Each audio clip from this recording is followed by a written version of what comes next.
মানে গত 3 তারিখ ঘটনাটা কি হয়েছিল?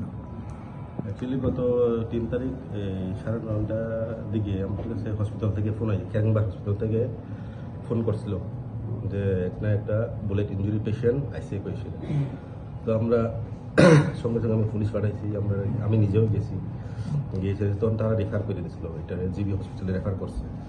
তো আমি এসআই দিলু সহ আমরা গেছি জিবি হসপিটালে, গিয়েছি ডাক্তার লগে কনসাল্ট করছি, আমরা নিজেও পেশেন্টে দেখছি যে কি হয়েছে।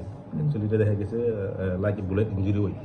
তো ডাক্তারও কইছে সাসপেক্ট আসলো, কিন্তু তারাও কনফার্ম না, তবে তারা সাসপেক্টেড বুলেট ইঞ্জুরি।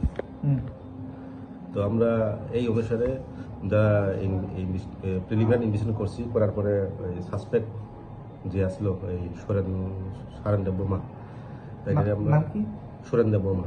এই পিস্তলটা কোথা থেকে পাইছে? পিস্তলটা পরে মানে আমরা ইন্টারোগেশন করার পরে তাইনে কইতে পাইছে?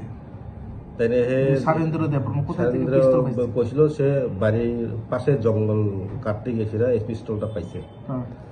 এরপরে ওই দিন রাত্রে সেইটারে ক্লিন করতে আসলো বা দেখতে আসলো কি পিস্তলটা কিরকম, তখন হের কথা মতো পিস্তলটা মানে ফায়ার হয়েছে। ফায়ার হয়েছে হের বোন, আপন বোন দীপালি দেববর্মা, দীপালি দেববর্মা এই বাম সাইডে বগলের নিচে গুলি লাগছে। এখন পেশেন্ট এখন লাইক সিরিয়াস কন্ডিশনই, গুলি ভিতরে এখনো বাইরে হয়েছে না। তো তারা হয়েছে আজকে অপারেশন হইব। যে গুলিটা করছিল ওনাকে কি থানাতে?